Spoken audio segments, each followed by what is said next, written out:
We are recording. Okay. I will call the Tuesday, January 19th, 2021 Housing and Redevelopment Authority meeting to order. Myra, did you want to do the roll call? I sure will. All right, thank you. Yep. Cheryl Lewis. Here. Jack Beloga. Present. Vicki Hugheim. Here. Mark Thorson. Not here. John Olson. So currently we have 2 members here. Yeah, someone just beeped in. Looks like it was Brian. It was Brian. But that is a quorum, so we can start our meeting. Okay, well, it looks like this evening we're starting out with organizational business, although do you want me to, I can have the agenda approved, which will take a little time. So do I hear a motion? Yes, let's approve the agenda. Okay, do I hear a motion to approve the agenda? Commissioner Hugheim approves tonight's agenda. Motion. Is there a second? Beloga, second. Thank you. All right. Commissioner Hugheim moved to approve the agenda. Second from Commissioner Beloga. Can I have a roll call vote? Commissioner Beloga. Aye. Commissioner Lewis. Aye. Commissioner Hugheim. Aye. Commissioner Thorson. On your mic.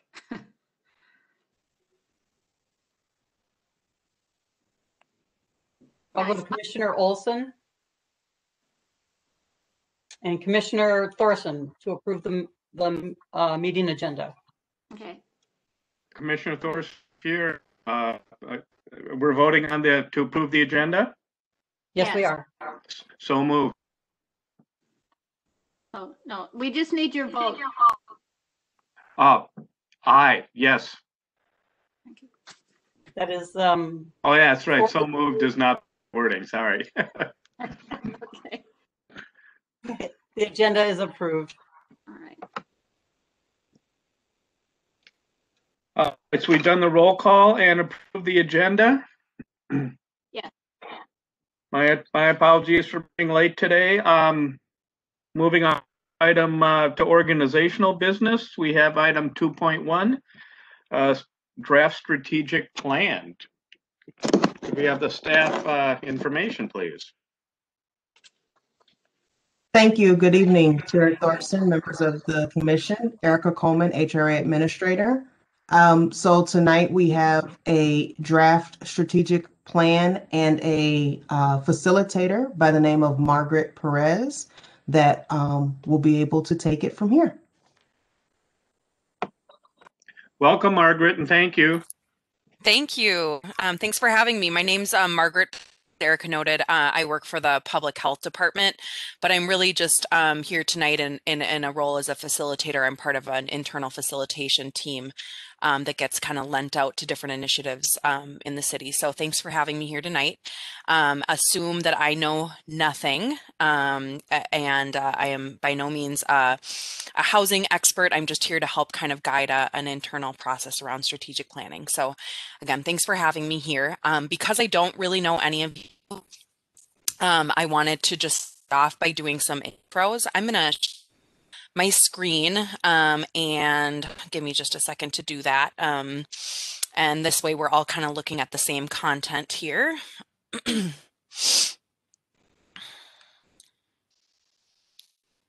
See.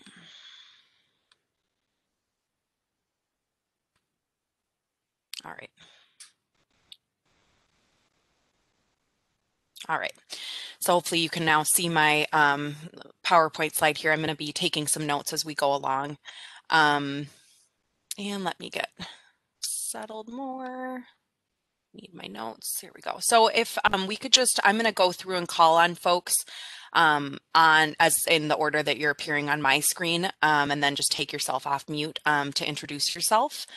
Just give me, your name, number of years on the commission, and why don't you share with me, I have to go to my next fun slide here. A hat that you wear that others may not know about or immediately associate with you. So something we might not know about you. I, of course, don't know anything about you, and maybe your fellow commissioners know you better.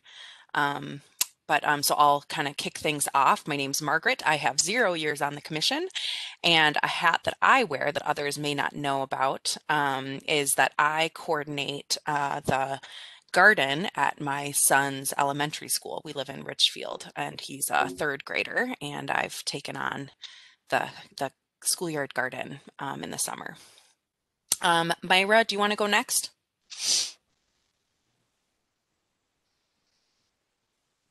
Sure. Let me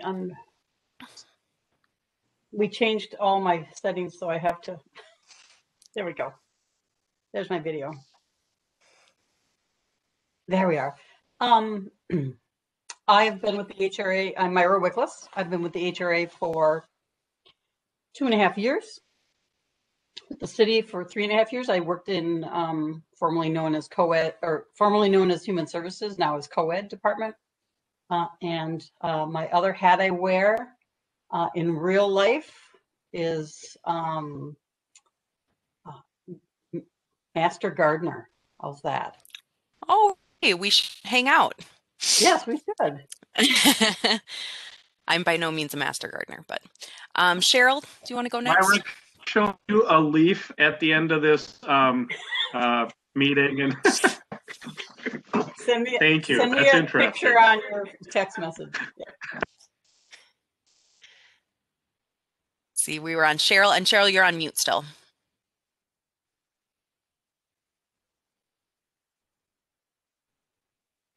There you go. Place, and it's hard to get to. Okay, let's see. Well, I'm in my 2nd term as an HRA commissioner, and I am currently serving as vice chair. A hat that I wear on the outside that I think probably most of the commissioners are aware of, but I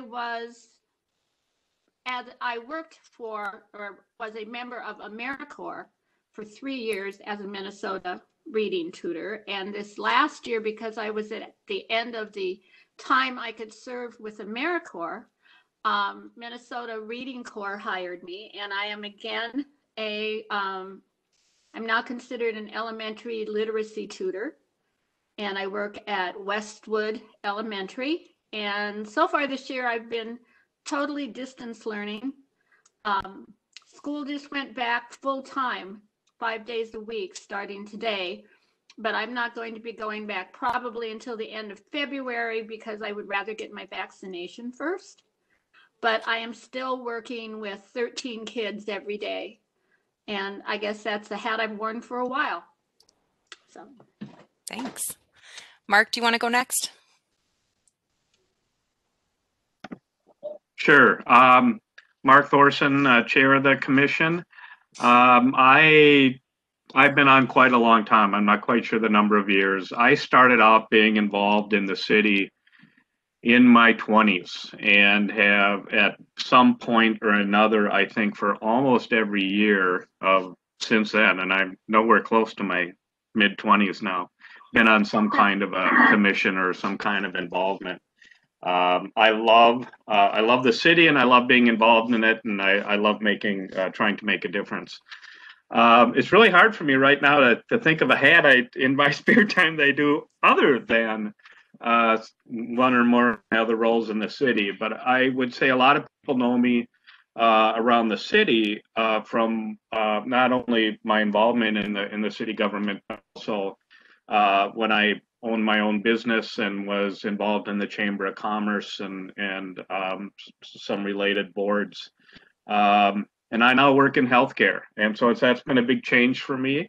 No, I'm not a doctor. I didn't change careers. I didn't go back to school. It's an administrative position, but it's really a big change, and I really enjoy it. And I enjoy the break from being self-employed. And a benefit that I have received from that is, as of Saturday, I had my second COVID-19 vaccination, because I do have patient contact in my role, and I do work in a clinic where sick people come and go. So at Children's Hospital. So I'm very pleased with that. I had minimal symptoms and from that, and so that would be my hat number 2. Thank you. Michael, do you want to go next? Sure. For those of you who don't know me, I'm Mike Clemmer. I'm in the planning division, and as of 19 days ago, I'm now part-time in the HRA, so I'll be seeing a lot more of you.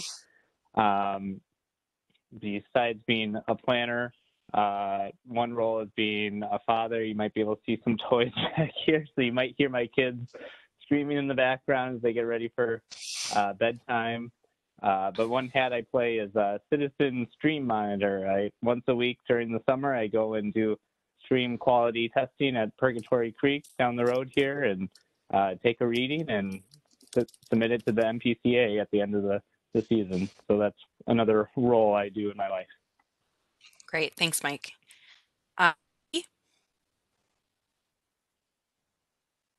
Thank you. Vicki Hukim. I have been on the commission for a year. I am secretary of the commission. And I guess for me, the hat that I wear that people probably don't know is that I am actually a bodybuilder. So that's what I like to do outside of work and home life, is hit the gym and compete. So it's something very dear to my heart, because I actually am a heart patient as well. So that's my extra hat. So thank you. Cool. Erica?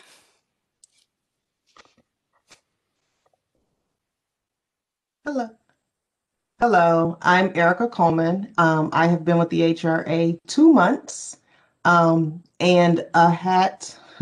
I think I wear quite a few hats, but one that people probably aren't aware of. I'm a master barber. I actually don't really cut hair anymore, but I also don't believe in letting a license go that you have worked and paid for. So, yeah, that's a hat.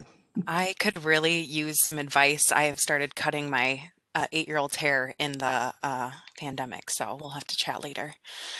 Let's see, Brian Hartman.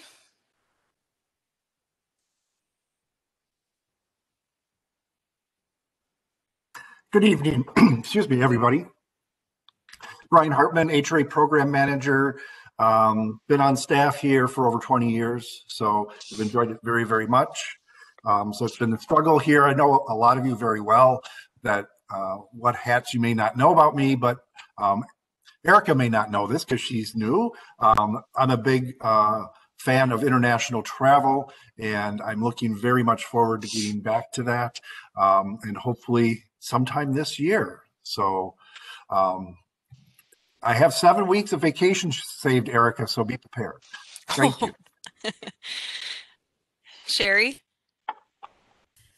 Great. So I was looking at the actual hats on the screen, trying to figure out which one looked most like a gardening hat or a yoga hat. So I do have an extensive vegetable garden and produce so much produce that I bring it to my local food shelf in the summer, which has been a really fun thing to do, and involves some neighborhood kids, which is tough to do because they don't care about working for money. I had a couple that would like work until they got a new set of AirPods or something, but then once that was done, they were gone.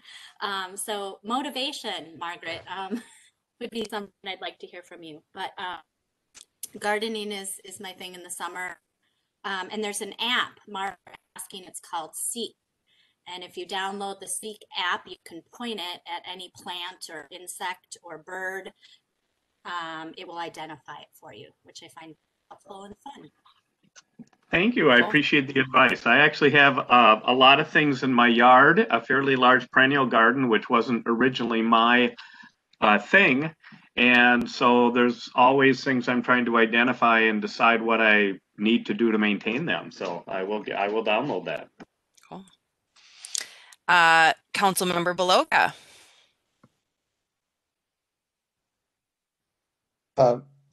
Margaret and all. Let's see, I've been on the HRA, it's either 2 or 3 years now, and I'm a city council representative to it. I've enjoyed the opportunity and working with all the other members. Something that you might not know, I'm an avid tennis player, and I started playing tennis well past my prime.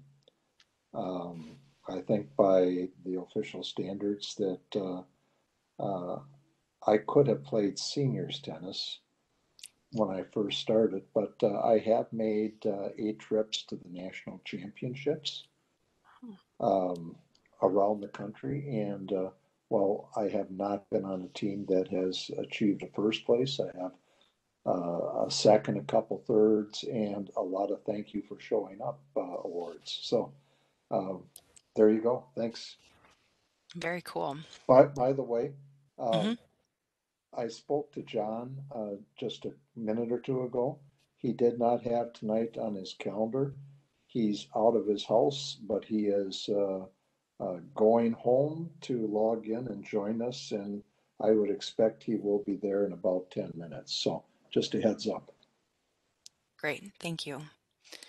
Tracy?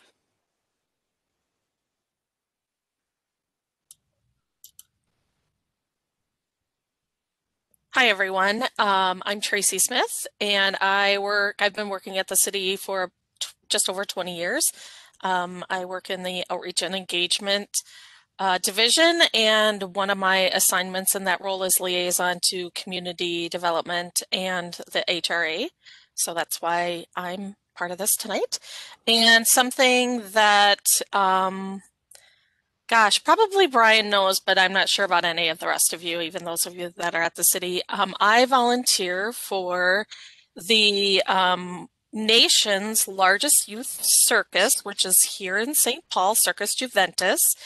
And my main volunteer role is in fundraising.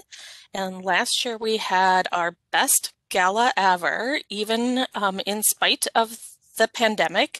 We took it all virtual and raised over $214,000 to help them keep the lights on and keep kids having scholarships so they can participate.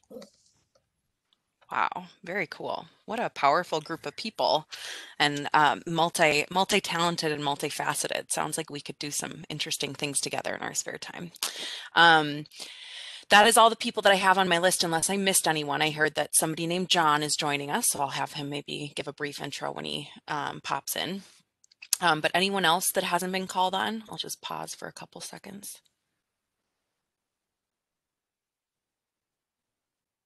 Okay. Just a few guidelines as we get started. I think you guys are all old champs by this point on these virtual meetings, but of course, put yourself on mute when you're not speaking.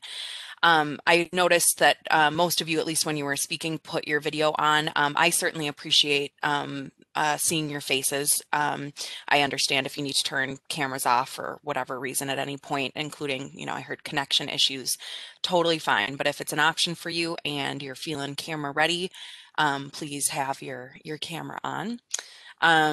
To help keep the meeting going, feel free to use the chat feature. You're also welcome to take yourself off mute when I ask for input or as you have questions, and then just speak your question. But the chat feature is also very helpful. And with that, I just wanted to take a brief note and just check in to see if, Mike, could you be on monitoring the chat so that I don't need to have that window up? Yep, I can do that. Okay, thank you. And I apologize for the little gray boxes all over. I just have to, I have a couple of panels up here and I can't make the gray boxes go away on your end, but So with the idea of the virtual format, just kind of a reminder to be patient and comfortable with pauses. I'll intentionally pause sometimes, and we'll have these kind of weird 10-second pauses, but that's just to give people time to take themselves off mute and then speak. And I just want to make sure to allow for that time. So pauses are okay. Take your own stretch breaks and bio breaks as we go along. I think we're going to be doing this session for about an hour and 45 minutes on my end. Sounds like you guys have an even longer meeting. That's just my guideline for my section. I'm not going to take any like intentional group breaks, so just take your own break when you need it. Leave your title at the door. Tonight we're going to have staff and commissioners participating on equal footing, and that's regardless of your ranking, you know, either on the commission or as part of the staff. So that means that, you know, just because Councilmember Beloga says something, it doesn't mean that just because he's on council that counts more than what, you know, Brian Hartman might say because he's on staff. So tonight we're going to try and be on equal footing as we give our ideas and not weigh ideas differently just based on our position within the city. And then with that, just listen to understand, you know, be respectful, try and stay engaged. I know it's kind of hard in the virtual format to not kind of tune out or go to other browser windows, but try and keep yourself fully present here because we're going to be doing some important work that'll impact the next couple of years. And then one of my favorites as an extrovert, step up and step back. So if you're more introverted, you know, kind of push yourself to participate maybe more than you might feel comfortable with. And then for us extroverts, try and take a step back. So just be aware of how much you're speaking. Make sure that when we are having those pauses that you're maybe giving yourself an extra pause to allow others who might be quieter to have a chance to speak up. And that is all I've got for you before we kind of jump into the main content here. The first thing I'm going to have you do is just take a moment to reflect on this statement. This is the community vision that's in our 2040 comp plan that was recently updated. So just take a moment silently to read over this and kind of chew on this vision.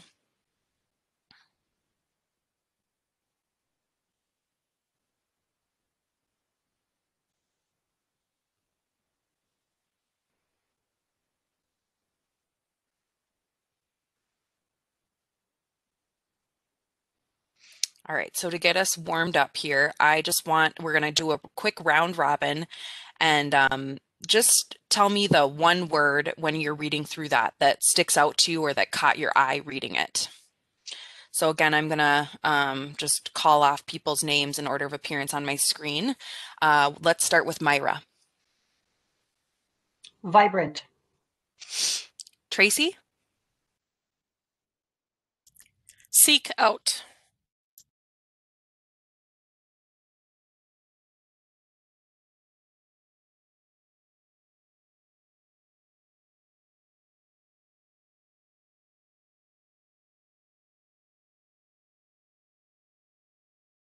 Sorry, Margaret, I muted you accidentally. Unmute me. There we go. Mark? Community. I'm trying to get vibrant. Let's see, community. Oh, my window keeps going away. Vicky? Engaged. Engaged. Ooh.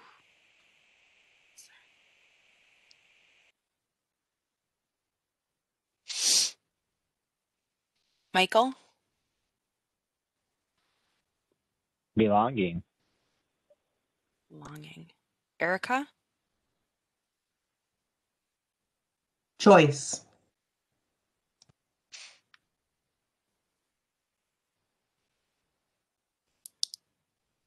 Let's see, Cheryl? Welcomed. Did I already get Brian? I kind of stopped going out of order. Brian? Opportunities. Thank you. I know I'm missing welcomed.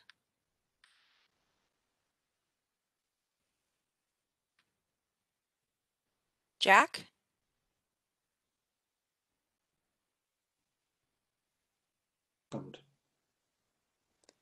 Sorry, I didn't hear you.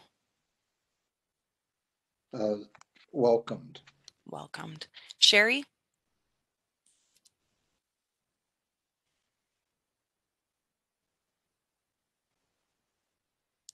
Twice. Community of choice, did you say? Yes. Okay.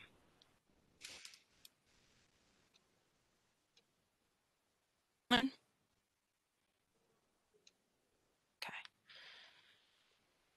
What parts of the statement seem most critical to our work as the HRA Commission? And this can be anyone. And again, you can feel free to use that chat box.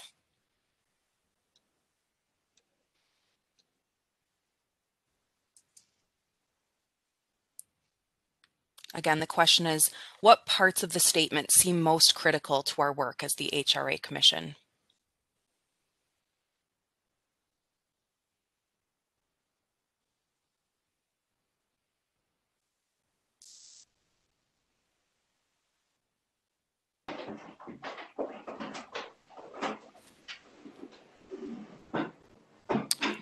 Neighborhoods.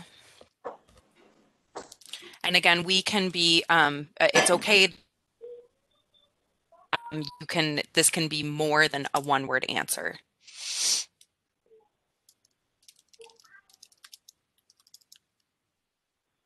Yeah, I think that statement showed up a couple times in the chat. Vibrant, safe, and accessible neighborhoods.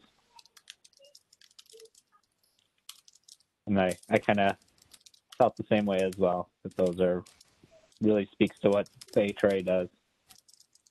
Mm-hmm.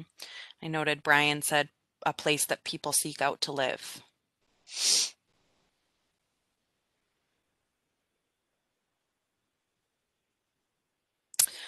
What are the values you see represented here?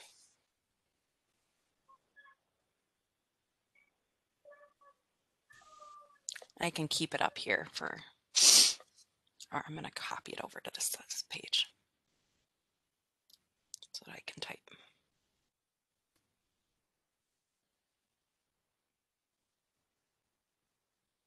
Mike, could you read off Erica's comment just because I'm not seeing the comments as they come up. So I know it might feel redundant for those of you that are following along, but thank you.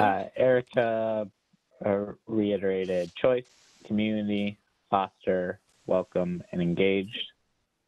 Sherry added where everyone feels welcome and engaged. Brian said welcoming, and Vicky said welcome and engaged. So I think we see a theme there with welcome and engaged. Yep. Bring up my... Inclusive, I would.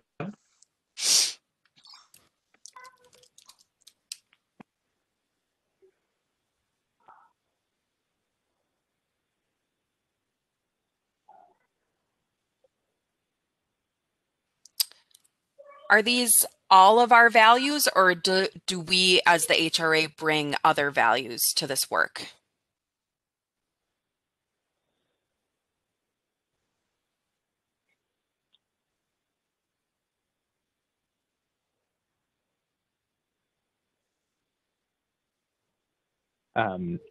Just to jump in real quick, Sherry said community, which Erica had as well. So community should be on there, I think.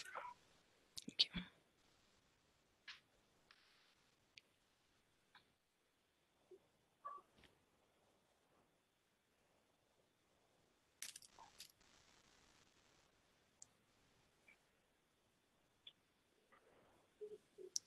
What other values does the HRA, or do you as a member of the HRA, bring to the work you do? This is Cheryl. I try to bring the idea of fairness is important, and compassion.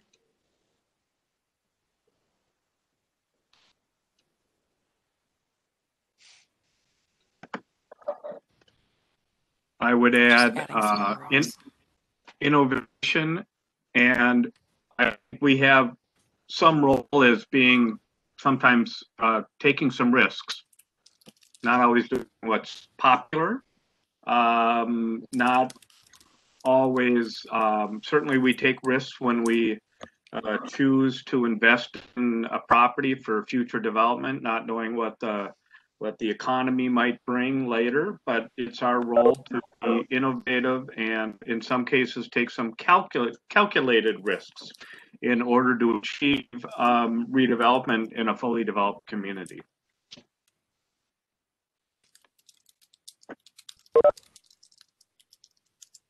And Brian added empathy. And Sherry added building and strengthening community. And Vicky said community voice and equity, listening to our community residents and their needs.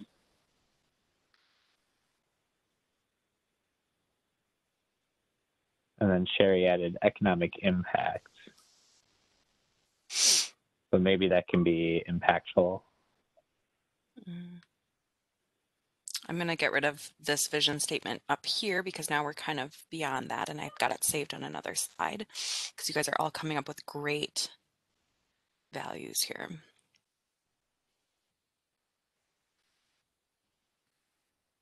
So many, in fact. I am struggling to add rows quick enough. My computer, because my screen is sharing, is just being kind of laggy. It's keeps glitching. Row below. Okay.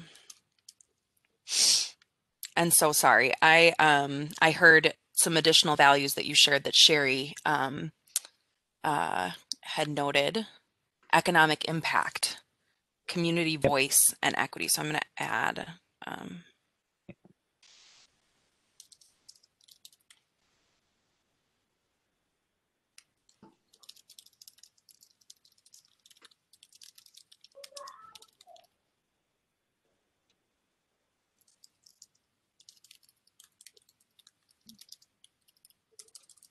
I guess that's not necessarily what that means.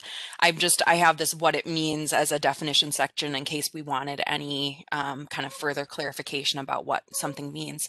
I was curious about the word fairness and what that means in the context of housing.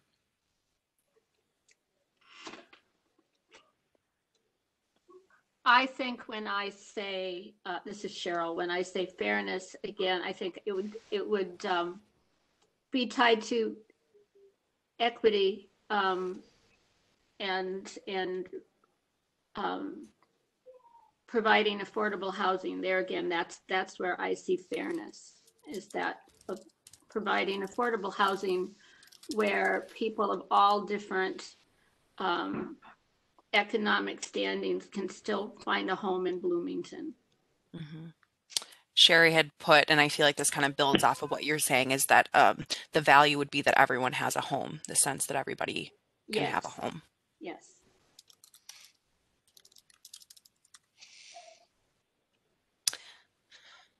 Are there other things, other values that are listed up there that that other people are curious about in terms of what is meant by it, or where there might be multiple definitions of it that we want to get more clarity on?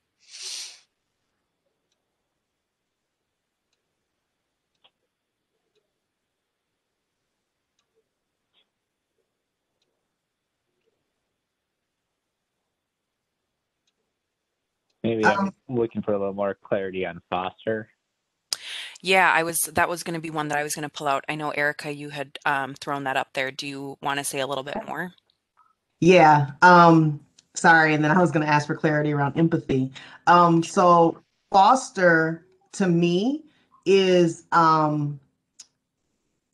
being driven or blazing the trail. So foster to me aligns with what Hra Thorson said of innovation and risk taking. To me, fostering is like, you're the first, you're the front end, you're driving all of it. That's how I see foster. I'm kind of going to group those together.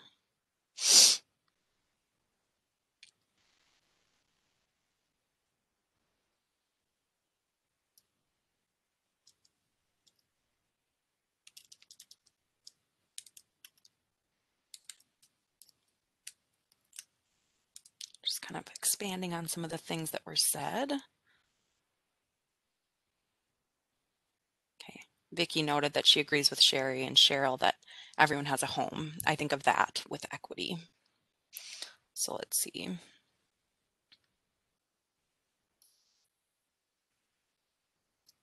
And again, I apologize for some of the gray boxes you're seeing probably blanking out parts of your screens. I'm trying to move them around as I type so that you can still see what's up there. But and then Erica wanted to probe a little bit more around the empathy. Either the person who wrote that or others want to react to kind of what empathy might mean in the context of HRA's work. Sure, this is Brian. I put that out there. And as it relates to the customers we serve, whether it's on our rent assistance programs or our loan programs, I think it's important for us to have empathy and understanding of their situation and respect the journey of that they have gone on, whether it was by choice or not, and meet them where they're at, where they are, and give them that respect.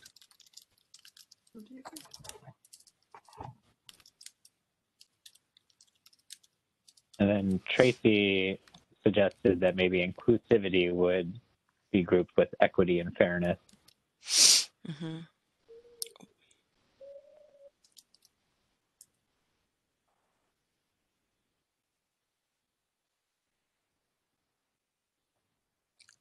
Erica's expressing some thanks to Brian. It is feeling respect and action. And give me just a moment. I have a young child knocking on my door, and I'm just going to make sure that nothing is wrong. Hold on.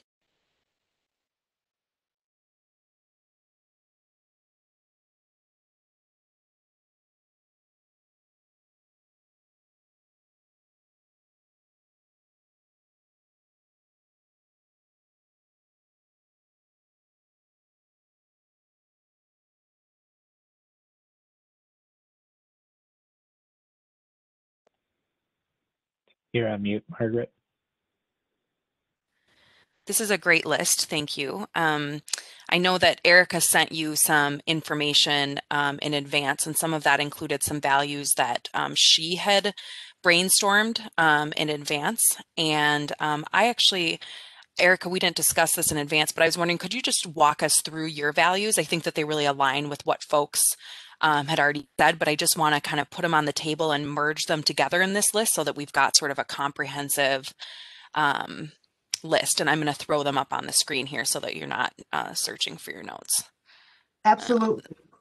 So I'll say that the values that I saw as someone that's new was just the work that I see being done by staff, as well as what the strategic priorities are with the city of Bloomington. And so the first was increased opportunity. And so the thinking behind that is access to choice of housing and stability options, whether that's rental and or ownership. Strengthen racial equity. That is the thought around that is disrupt systemic racism in housing through intentional investment and action. Preserve livability. The thought around that is support for revitalization, rehabilitation, and preservation. Promote sustainability, which I had thought around foster and support energy efficient, accessible, and healthy homes. And then the last one was prioritize resources. And so that was intentional investment along a housing continuum. And that continuum goes from being unhoused to aging in place. And so everything in between that, whether that is rental assistance, renter, down payment assistance, home ownership, senior living, just everything on a housing continuum was the thought around those. Great, thank you. Do people have questions about any of those values or comments, reflections? This is John Olson. Are you hearing me? We are. Hi, John. Hi. I was not able for some reason to go in on my my iPad, so I'm on phone. And okay. So I think *6 is a toggle for me going mute and not mute. So. Correct. And so I'll try and have a little bit more audio description then for you so that you're able to follow along, because I'm hearing you don't have a screen in front of you, correct? Well, I did go on my laptop, so I'm looking at the list that I just heard. I believe Erica was reading off. Great. Okay. Thank you. Thanks. All right. I'll jump in and. Yep. I was going to say I really like the promote sustainability. I think that was something we probably should have added. And seeing it now, it's like, oh yeah, that makes sense. That's something that we should be striving for. Taking, but I think it's something that is of more and more importance. Mm-hmm. That says promote sustainability. And then Vicki noted that she appreciated the strength in racial equity value.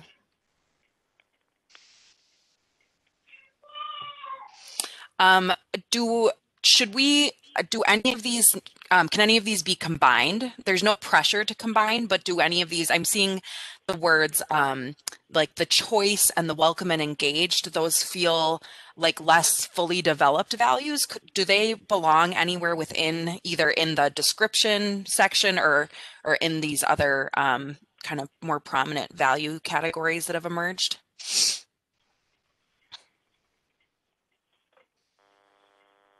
I would say welcome and engaged needs to be added and more prominent. It needs to be prominent, period.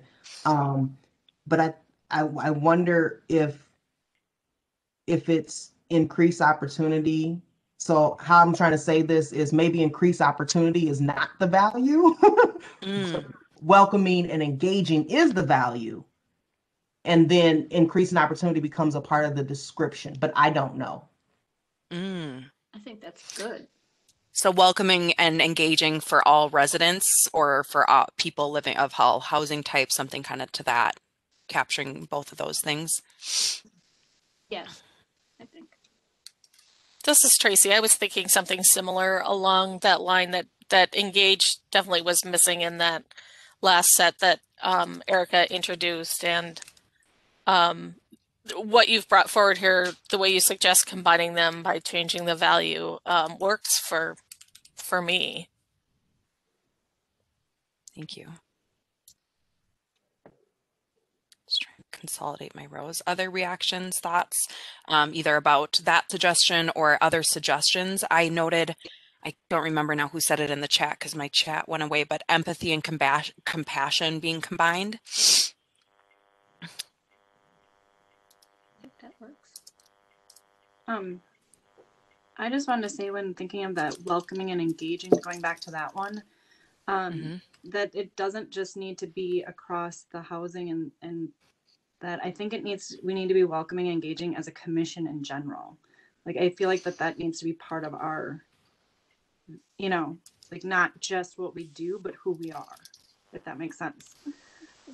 So if talking specifically about kind of accessibility of process and like function of your exactly. your commission. Okay. Yeah, making sure people are aware of what's going on and really have that voice, and making sure that everybody in the community has a voice to be heard.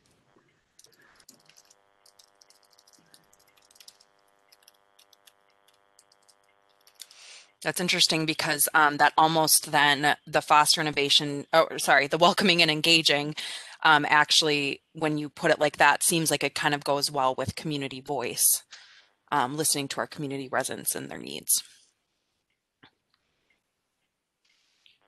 Other reactions, thoughts, or suggestions for combining or reorganizing some of these values? Sherry had suggested in the chat that choice becomes part of engaging. That might have been before we just kind of had a discussion about community voice, but it is a little bit related to that, I think. Yeah, you're right. So this word choice comes up in the description of welcoming and engaging. What do others think about that? Is choice a standalone value, or does it get incorporated into this concept of welcoming and engaging, or somewhere else?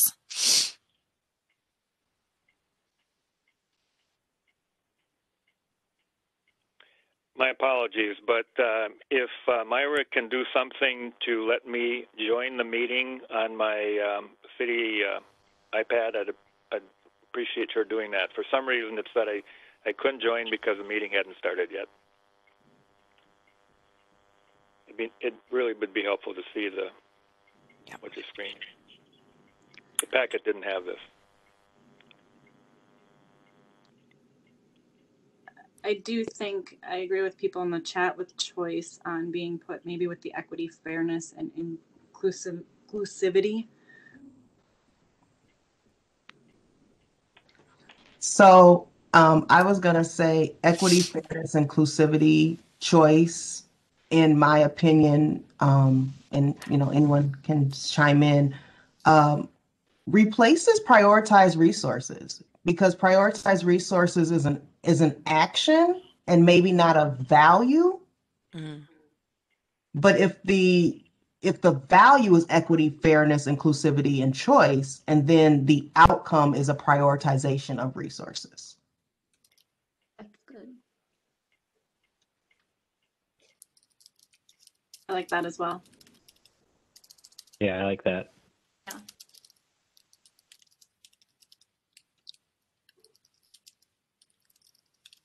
Okay.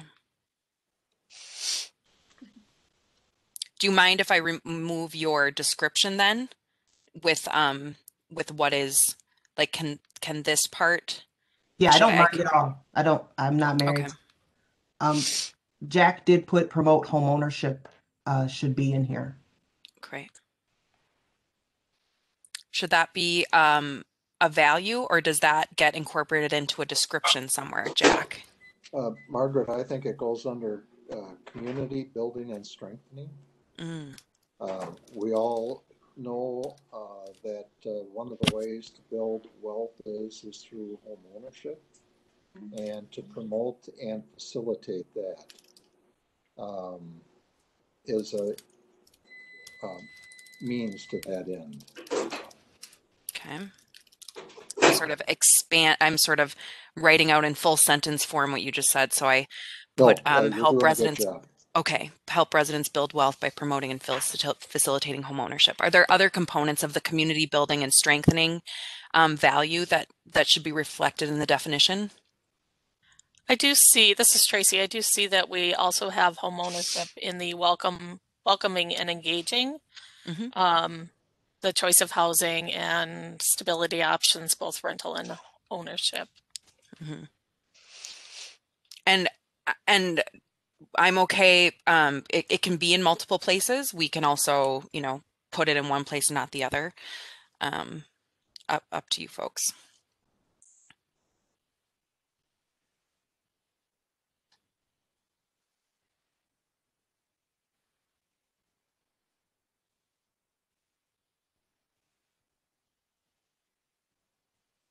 Is community voice with community building and strengthening? Yes, I like that as well, to join those together. How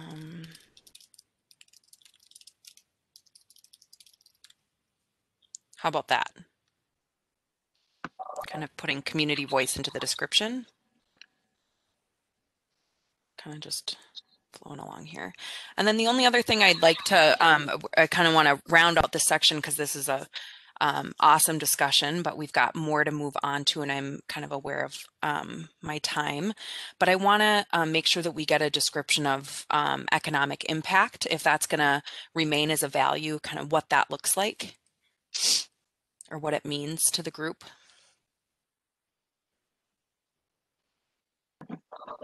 I believe, specific to the role of the HRA and understanding we have limited funds to achieve our objectives, I believe that economic impact has to do with investing in projects. And I'm really talking about the redevelopment side here more than the housing side, because I think the housing side is a little bit different animal. But when it comes to our projects like Penn and American and so forth, we don't necessarily want to invest in a project that is simply helping that one project, that one developer, that one landowner, but it, you know, as a standalone, you know, impact.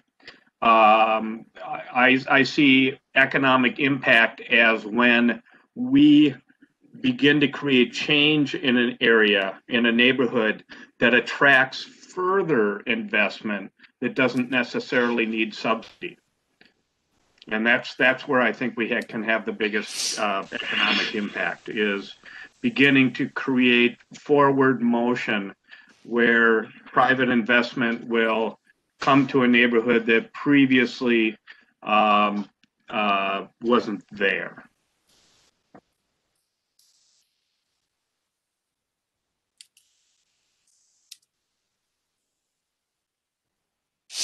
All right. Wow, this is an awesome list.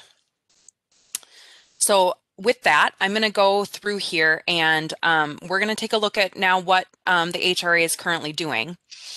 And this may feel kind of repetitive. You actually have this list. You were sent this in your packet in advance. So this is just a different visual representation of the list that you already were sent. So this is, again, a list that Erica and the other HRA staff put together of all the things that the HRA is currently doing. I bet many of you have participated in one of these consensus workshops, and we're kind of going to do an abbreviated one for those of you that haven't. What we're going to look to do is group some things together in any way that emerges that seems to make sense for the group. So we start doing that by looking at are there pairs of things or small groupings of things that seem to go together. And I guess in the interest of time, and because I think you have some familiarity with these programs and you've got the list, or you should have the list and have reviewed it beforehand, I'm not going to go through every single one of these beforehand. I think we're just going to start grouping if that's okay. So sorry, to be clear about my instruction, right now we're looking at the visual representation of HRA's current programs and policies, and we're looking for pairs, things that seem to go together. So I'll jump in and kind of give an example. Home energy squad enhancements kind of goes pretty well with single family home rehab loans. And if you wouldn't mind just saying the color of the sticky note when you say your thing, just to help lead my eyes. Yep, those are peach and kind of on the, right by your cursor there. So you said home energy squad, home energy squad, and what was the other one? Single family housing rehab. Okay, great. These are already kind of, look at that. It's like I was seeding it for you. Okay. And then add to that, Margaret, the yellow housing improvement area loan program. Okay. Again, kind of goes to that same sort of rehabilitation, but on a different scale. Okay. Maybe I might be so bold already. I'm hearing like a title that could be like rehabilitation. That can be a working title. I would add that lead-based paint, which is yellow and towards the left of Home Energy Squad Enhanced, goes with that as well. Okay.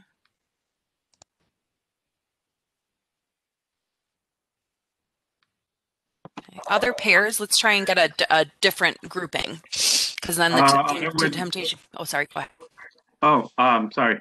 I would probably, and there's probably another one here too, Habitat for Humanity, which is kind of center lower area, combined with on the left side, Western Hennepin Affordable Land Trust. Other pairs we see?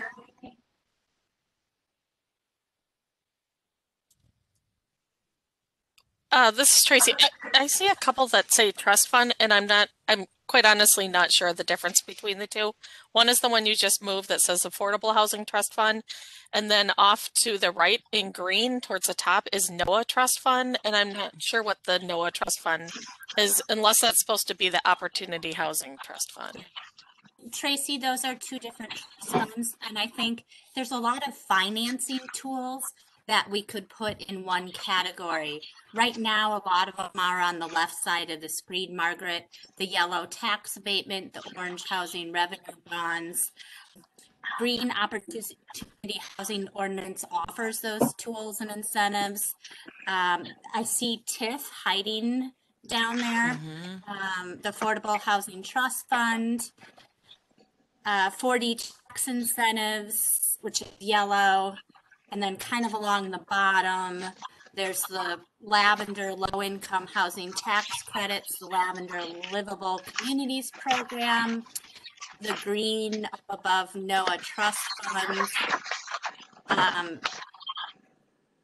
So this is growing into a pretty big category. Those are all, so those are all forms of financing. Mm-hmm. Okay. What's another? And they're all right now. Some of them are more heavily weighted to multifamily than others, but not necessarily. We have the rehab column. There's some crossover with some of those programs, but not all. Okay. Other pairs we're seeing?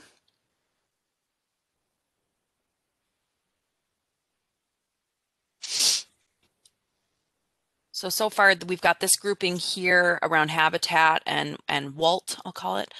And then we've got this emerging kind of rehabilitation category and an emerging financing category.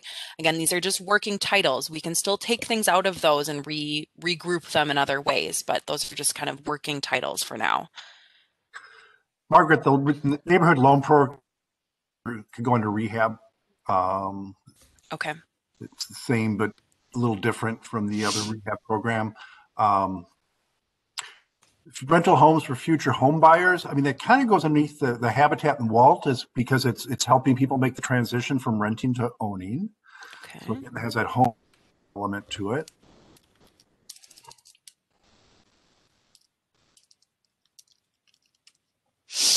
I'm just giving that a working title again too. Yeah, sorry, go ahead. Okay. Curb Appeal Loan Program also goes under rehab. That was a neighborhood specific rehab program that we did for a while. Yeah, I think that the sheet said that that's on hold. And then, or is that a different thing? Yeah. No, you're correct. Mm-hmm.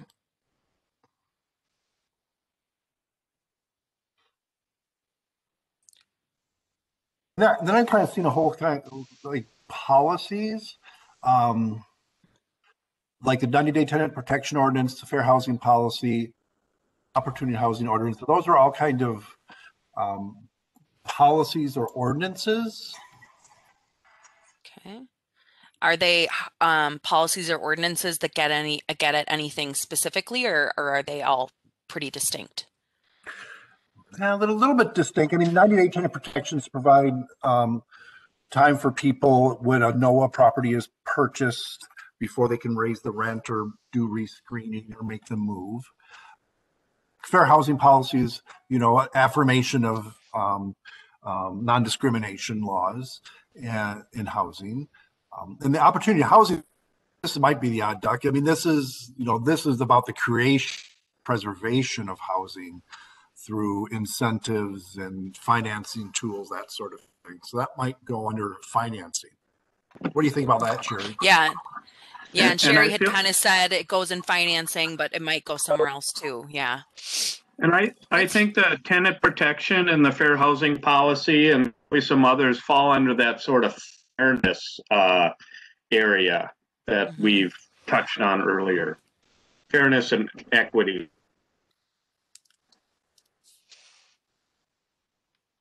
So I'm kind of trying to distinguish things that have not been grouped. This is sort of, these are ungrouped things here on the right side of your screen. And then these couple of purple ones. Do those, do the ungrouped things go into any existing categories, or do they create new categories? Blighted actually is the condition of the property before it becomes probably a home ownership. So I would think that it would go underneath home ownership, because generally speaking, we sell those properties either to Walt or the Habitat after we've demoed them. So What about the market for the creation of a new family house? There are a couple people speaking at once, and I couldn't tell who they were. So let's see. I actually see blighted properties more broadly. I think a lot of our commercial redevelopment, some of the really exciting projects we've had over time have come about because of large segments of blighted properties that helps us create larger developments and redevelopments with both affordable housing and new retail and new amenities that really help create that excitement around change in Bloomington. So I think blighted properties, I'm not quite sure where it goes, but I believe it's much more than the housing and the lots. It's and in fact blighted properties they're almost like I realize why it's on that list, but it's almost like that's the problem we're trying to solve, is blighted properties.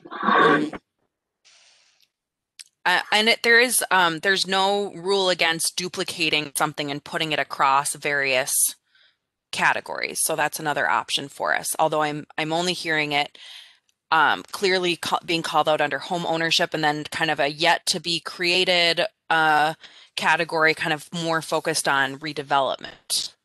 Are there other things on the screen that kind of get at that sense of redevelopment, Mark? Well, certainly some of the financing tools do. Okay. I think those are the ones more obvious. I have been sitting here thinking, and that it appears there should be more. I mean, this is certainly a extensive and comprehensive list of the programs the HRA has, and yet, coming right down to it, whether it's housing or mixed use or whatever, it's really redevelopment is how we achieve not all, but much of what we're doing on a larger scale in creating new housing. So I'm struggling a little bit with that and thinking as we go. So for now, Mark, based on your feedback, what I'm going to do is I'm going to split off blighted properties and put it kind of in its own category here that's unnamed, because in a little bit, we are also going to have an opportunity to, not quite yet, so don't go there quite yet, but we're going to be able to name some missing programs, policies, or categories. And so just know that there will be a chance to add to it. We're not just talking about what is, but we will be talking about what's missing too. I saw a comment pop up from Sherry, and can somebody read that off for me? Sherry recommended maybe renaming to finance, housing, and redevelopment. And I think that might make more sense, because that's really, the financing is about redevelopment, right? Sure, that would be one way to solve that. Let's talk a little bit more about these other. We've got the Housing and Environmental Loan Program, the Housing Choice Vouchers, Home Improvement Fair, Nonprofit Administration Support, Project-Based Voucher Program, and the Home Program or Senior Community Services. Do those create a new category in any way, or do they get added to any existing categories? Go ahead. Go ahead. Go ahead, Brian. You've been waiting. Go ahead. I was just going to say you can project-based vouchers and the housing vouchers together. they're both different types of rent assistance programs, essentially the same, but one tied to the unit, one's tied to the tenant. So that is, maybe a category of its own. The home program from Senior Community Services helps elderly people stay in their homes by doing a variety of things like chore services and cleaning and those sorts of things. So I'm trying to figure out a place for that. The home improvement fair could be under rehab because that's the strong focus there. Trying to connect people with contractors and financing options to get work completed in their home.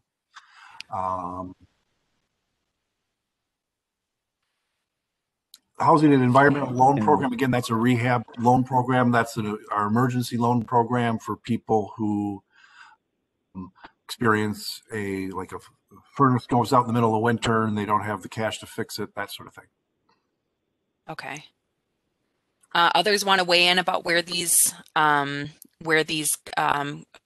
orphans go, and again, with the understanding that we don't have to feel the pressure to categorize every single thing. There might just be some orphans at the end, and that's okay. Tracy suggested maybe title of Programs and Services could house Home Improvement Fair and Senior Community Services. I would defer, though, to the experts and the more specific relation of the programs.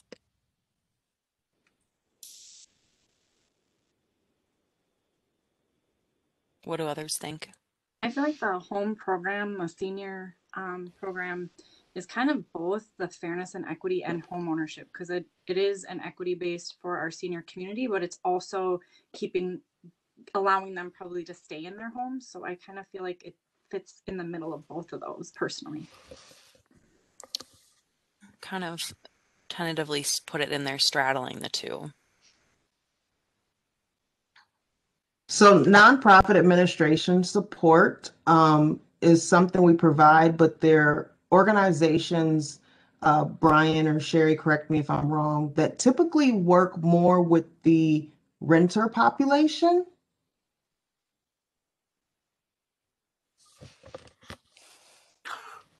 Right. We support those organizations that are active within our city, even though they may not be located here. Like we rely upon them to provide information to renters about vacancies and housing opportunities, and also bridging connects families that we may or may not be working with on our other programs who need furniture, household. And Oasis, of course, works locally with the homeless youth population, and then Veep, of course, does a variety of things. Most importantly, food support, but also most recently, emergency rent assistance. So I think you're right, Erica. I think the primary focus is on renters, but I think Veep might be the exception there because food support, I think, crosses boundaries. Mm-hmm. Yeah, it kind of fits under that rental assistance, but it is also across the spectrum. Mm-hmm. So is that more of the equity and fairness and support?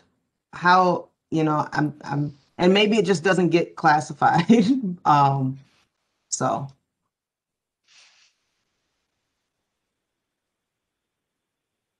Others have a strong inclination or thought on that? Community engagement and I keep going back to support. I don't know why I'm stuck on that word. Mm-hmm. Are you suggesting that as the title? Oh, sorry, go ahead. Oh, go ahead. I was just going to say, are you suggesting a change to the category title, Erica? Or are you saying like putting it under a new category and calling that like community engagement and support? No, I was literally just thinking out loud. Okay. I was thinking of the values that we had talked through. Yeah, it kind of fits within its. What about a category, something like nonprofit? or nonprofit community partners. I was Uh-huh. just going to remind us that there are a lot of organizations that may not be necessarily with an address in Bloomington that have serving Bloomington residents as a large part of their ones that come to mind are ones that are part of the Ownership Center network. There's many, but two that I want to point out particularly is CLUES, which serves the Latinx population. They have worked with Bloomington residents to purchase homes, and they also, even though it's not counted in our numbers for rent assistance through LEAP, did a lot of work and served many renters of Bloomington renters with rental assistance during COVID. And another one is the African Development Center that, although it's located in Minneapolis, they have a strong partnership with Dal Al Farouk and do home ownership and financial wealth building classes. And so I'm sure there are many other organizations that are building community within Bloomington that are relevant to our equity and inclusion and housing and economic development goals that we may not be as aware of as especially speaking as a staff as we maybe should be. Mm. Did in that, did I hear a vote for kind of putting this nonprofit administration and support more in the fairness and equity bucket? Or is that a leap? It makes sense to me. Okay. But I'm just one voice here, so it fits in so many categories. It's Sure. And, and again, we could do this and kind of do, this and duplicate it, put it over here too, right? I do that I was going to say, I agree that it could fall into multiple categories. I like just the broad term that we could build on. Maybe it comes in the next section when we talk about what's missing. But I think partnerships in general are important.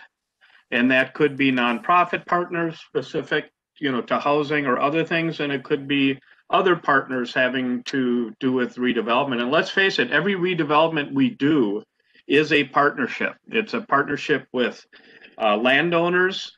It's a partnership with those who develop the land. And I know from the work that Sherry and predecessors have done, how much you work with those people day in and day out to make things happen. And those are partnerships as well. So I think partnerships is and the nonprofit could fall under, but I think partnerships are important. Okay. So for now, I've duplicated this and I've kind of put this potential category of partnership sort of as a placeholder. The only other thing that needs a little further discussion or just opinions is there a place for the HELP program, or is that an orphan? That goes into rehab. That's a rehab loan. Got it. I figured it kind of had a place. So now just kind of read over these again, or as we've been talking, give me a sense of of all these programs listed here, programs, policies, etc. What here sparks joy? And maybe some of you guys have seen the Netflix, the episode on the organization person, that if it sparks joy, you Marie keep Kondo. it. Yes, thank you. I was actually going to look up her name because I couldn't remember it, and I forgot to do it before the meeting. Marie Kondo. I made my husband watch it. He was not as excited about it as I was. Okay, so what here sparks joy? Like when you kind of at first look, that's ooh, that's my bread and butter. That's what I like. Well, this is Cheryl. Just one thing that anytime I see it makes me feel good is Habitat for Humanity. Whenever I see that, it's a very positive thing. Other folks, what sparks joy on this list? So I was gonna say homeownership and rental assistance actually just sparked joy for me because it means people are housed. It means they have a decent, hopefully a decent roof over their head. Oh, oh my God. My husband's trying to deliver me dinner right now. I am not going to eat during this meeting. That's very sweet. Yay, husband of the year. Other things that spark joy? I would say fairness and equity. Those are typically the people who are not housed or not housed in a way or situation that meets their family's needs. So anything we can do to boost their opportunities is great. Did somebody get John in? Is John in? I know I got a little notice that he was waiting in the lobby. I don't know if somebody's monitoring that. Thank you. No, I think because you're the host now, Margaret, you are monitoring that. That's why. Oh, okay. Did he get in? Because the notice went away before I. Okay, sorry. Thank you. Sorry, back to here. So I hear an echoing of fairness and equity really sparking joy. Other things that we should make sure to put a little spark next to.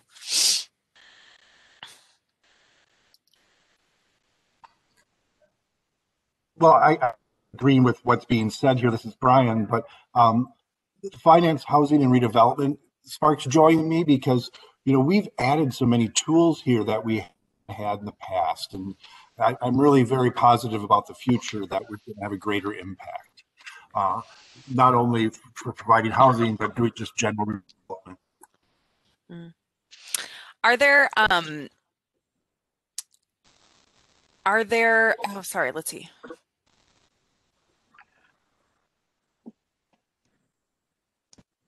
Go ahead. I view these as Brian alluded to. There's a lot of tools here, and sometimes a tool can spark joy, and sometimes it's just a means to an end. And as we were thinking here, I was thinking about a tour we took of a new affordable housing project that was somewhere in like Inver Grove Heights kind of area. I don't think it was literally Inver Grove Heights. And those of us on the board at the time went to visit that. And the developer of that project eventually has redeveloped, provided the housing at Old Chalk and Normandale.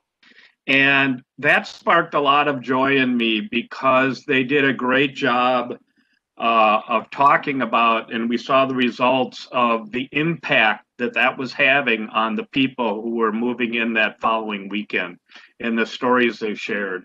And that really sunk in. And they shared some stories about how incredibly joyful the people were to be able to move into a home of their own from where they had been, or a decent home, and it just had a huge impact on me, and it made me realize, what it is we're doing here. That's a result, not a tool, but that's the kind of thing that sparks joy, and it's the tools that help us do that. I just kind of added a sticky note and put it to acknowledge your spark is stories of impact. And it's uncategorized because it doesn't really fall into any of the specific categories, and that's okay. Now let's just go quickly back to Margaret, if I can. Yeah, please do.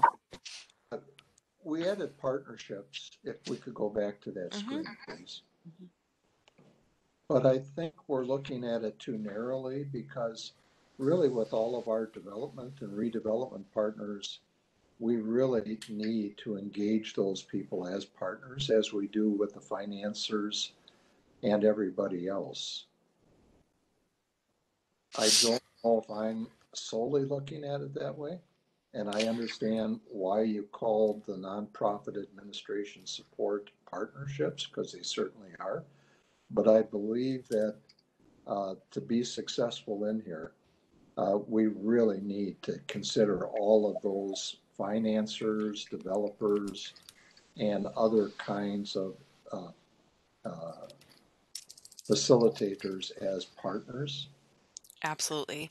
Well, how about we, since I'm hearing that from a few people, how about we take, I'm going to give you about 3 minutes right now, and I want you to just write into the chat, just as things occur to you, reflecting here, like what's missing from this board now that we've kind of identified where we're, so I added lenders here based on your comment.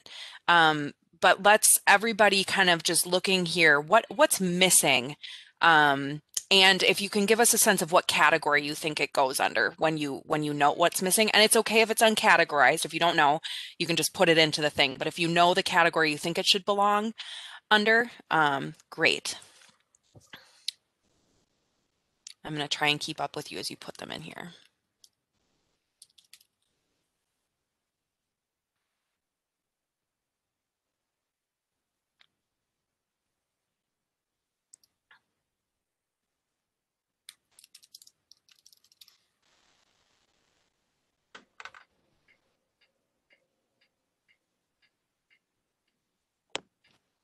Okay, I need to pull my chat up.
I need to give myself a little bit more room, so I'm going to change the view here. Zoom.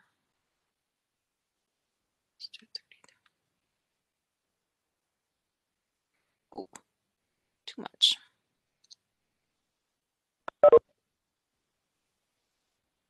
Ah.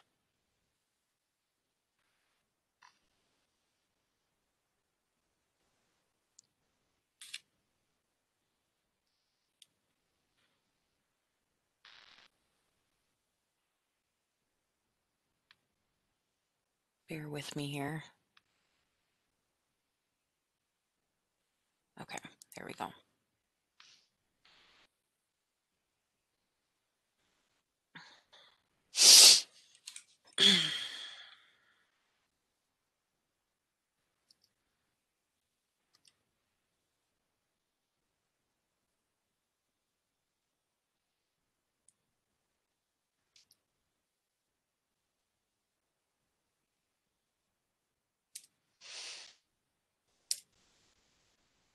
Sorry, and just you're gonna have to give me just a couple more minutes because this is taking me longer than I had anticipated, and I forgot about my color scheme. Hold on.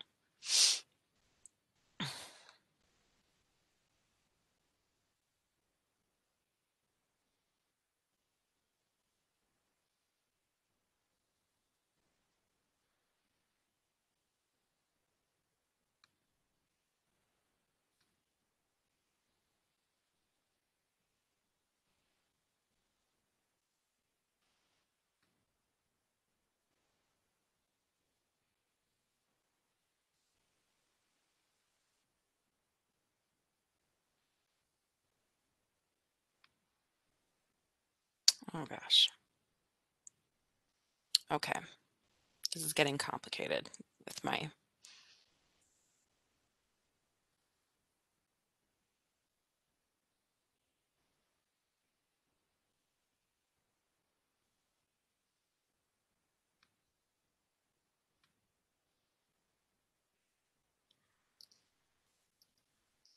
That's what I was trying to do.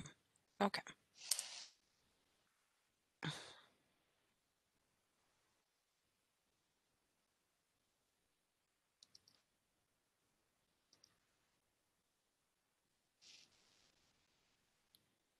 All right, so as we're going along here,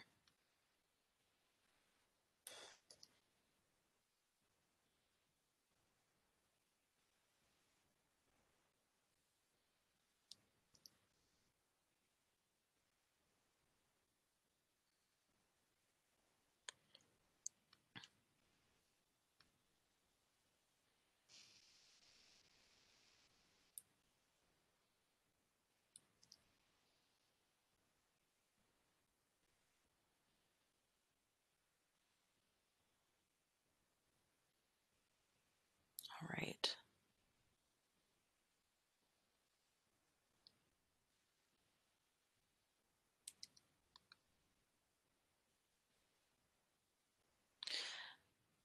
Mike, could I have you just start reading off the new notes that are in red while I finish putting up the existing the rest of these? Yeah, I'm trying to figure out where you left off. So it should just be all the red ones around here. Can you see those? Oh, okay. That are actually on the screen. All right. So we have public-private partnerships, home improvement loans for first-time buyers, state and federal partners, developer partners, housing education, such as maintenance, financing, credit, wealth building, down payment assistance, engaging stakeholders, land banking, and single-family redevelopment, an idea home, BHS or BHAT, faith communities, developers, Hennepin County programs, partner with supportive housing providers for very low income or those experiencing a housing crisis.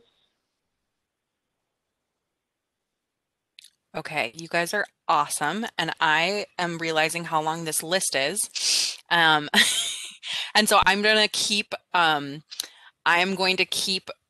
reading off the ideas in the chat, but stop spending so much time putting these up and just guarantee you that they will make it onto final notes that get sent out to the group.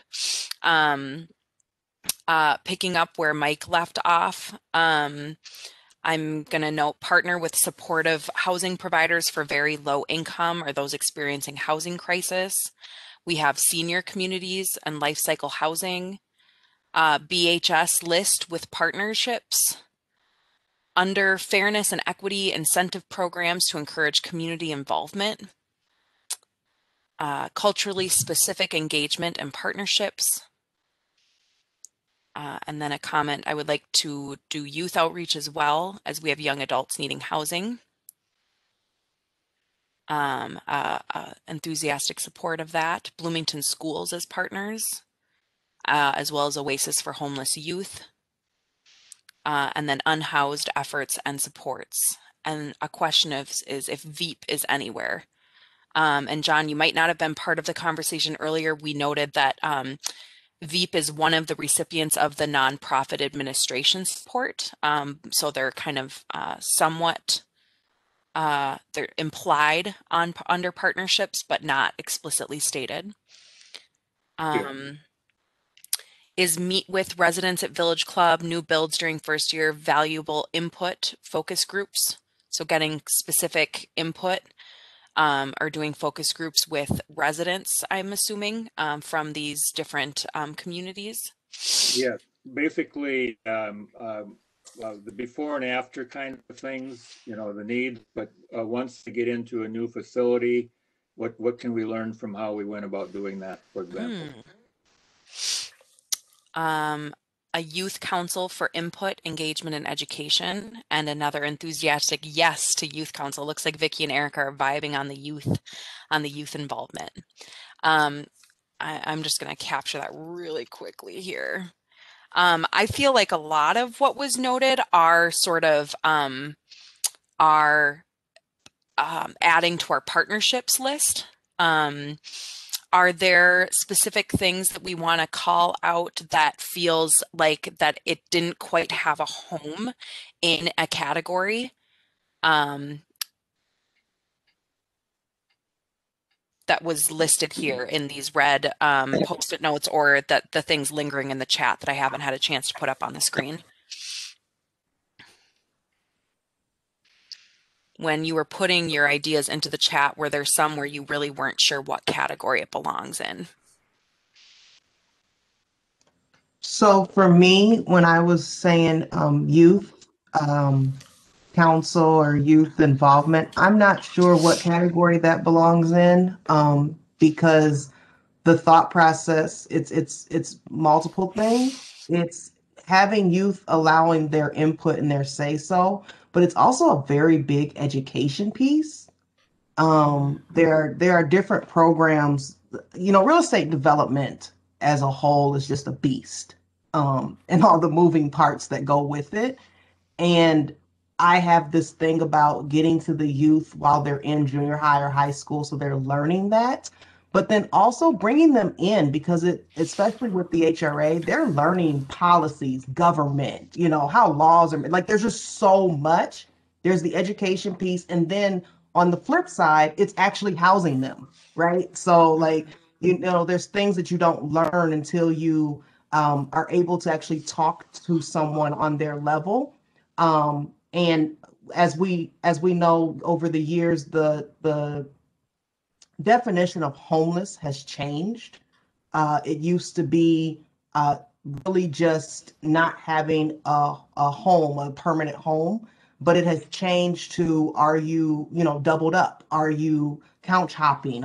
So the definition of homelessness, or those experiencing homelessness, has actually changed. And I think that youth involvement gets to all of those things that I was just trying to capture, and I didn't know how.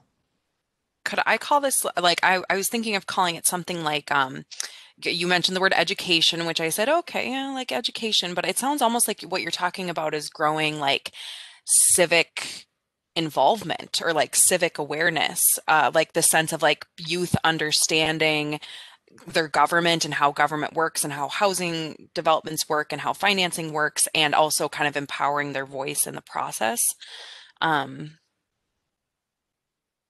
Other ideas for what people would call that? I look at it as partly to future leaders. These are people that we want to engage and bring in, and hope to eventually stay in our community and lead our community, in my opinion. But yeah, I definitely agree with Erica with the terms of homelessness. I worked 11 years down at nonprofit contract alternative school in Minneapolis with the Native American youth. So I really think that, it could be partly education and future leaders, giving them that power, kind of, to the empowerment, I guess I would say. In the sense of how education and empowerment.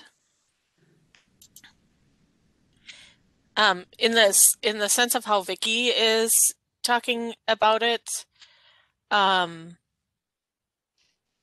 wonder if it could actually be part of partnership, because we're talking about nonprofits and how we partner with them, or lenders, or whoever it might be, and there's definitely education as a part of that. We're engaging with all of those folks as well to get their input within the community. So maybe it's calling out youth within that area of partnership, and all of the various components that we need from youth, not just their voices, but how it impacts their own lives and the leadership that we want to get from them.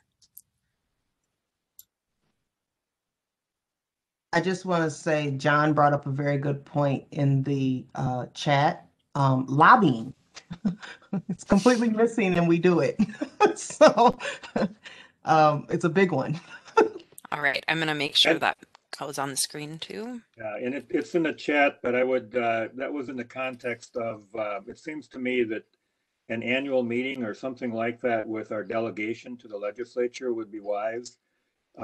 Just back and forth communication, learn more about programs.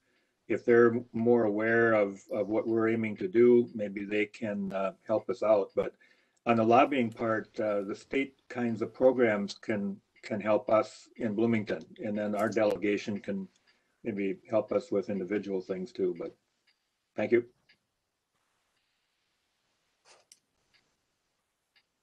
Oops. I thought I had committed to stop putting things up on here, but now I'm tempted to try and do it because there's such good conversation coming out of just talking about kind of where things fit in.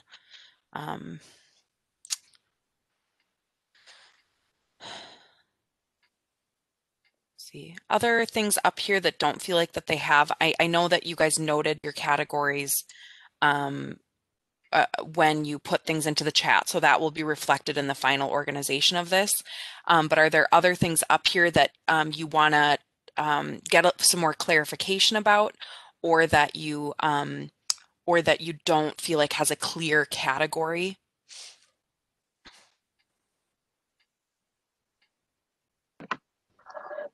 I just want to make a comment about land banking. It's something that our HRA has not done a lot.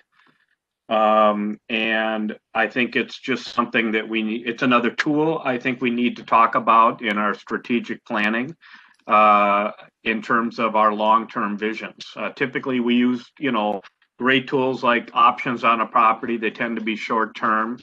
But I just wanted to throw that out as another one of the tools, even though we're not using it extensively today. I think it's one we need to consider. Thank you. And do you feel like that land banking would go under like home ownership, or is it or does it not really have a home? No, it's more like staff might be able to help me out, but it's really, it has to do with, as a fully developed community, it's very hard to pull together enough land in short terms to build a significant project, make numbers work for developers, make things work for us, make things transit friendly and so on like that. And I think that we need to use the tool to have some visions for particular parts of the community that we identify where long-term we want to do substantial redevelopment. And I think we need to figure out how to have the budget to start picking up some of that property long-term and hold it until we can pull together significant redevelopments. So it applies to both housing and commercial redevelopment. Sure. Margaret, I kind of put it in the. Margaret, go ahead. John Olson here. I just noticed I put BHS. That should be BHC for the coalition, Bloomington Housing Coalition. I was wondering what BHS was. Yeah. Okay. Something else I was in, but the other thing, when I was still on the phone, there was talk about sustainability, and I'm not seeing that here. I don't think, if I scanned correctly. I don't know what you decided it fit into, but yeah, that's a good point, and that was kind of going to be my next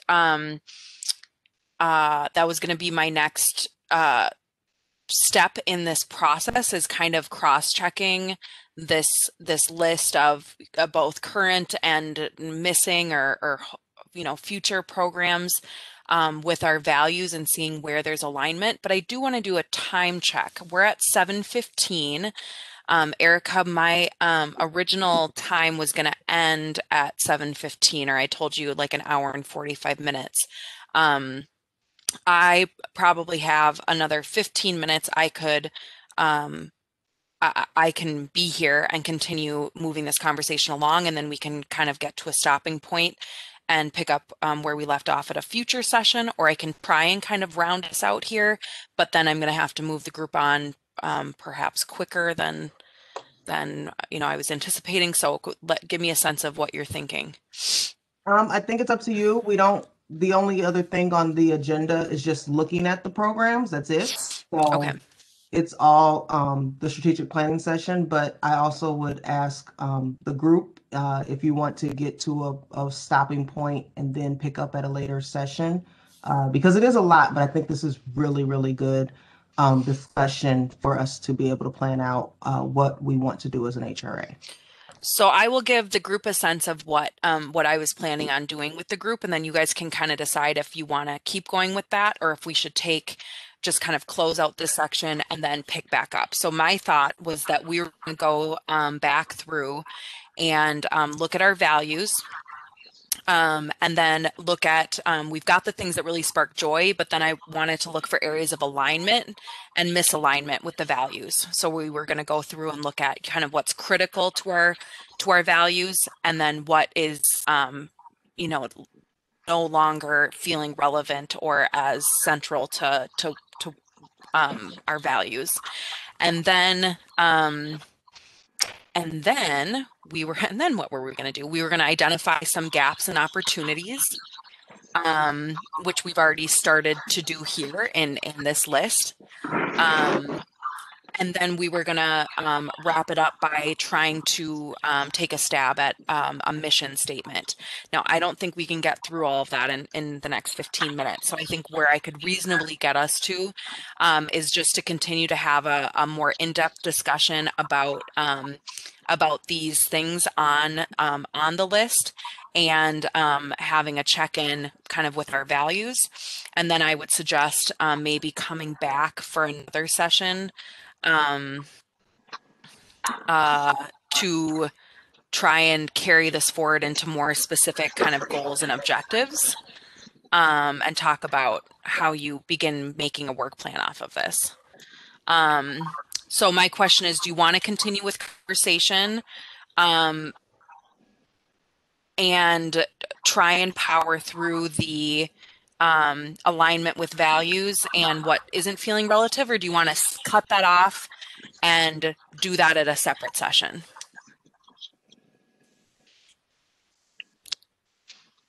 Maybe that, I don't know how clear that question was.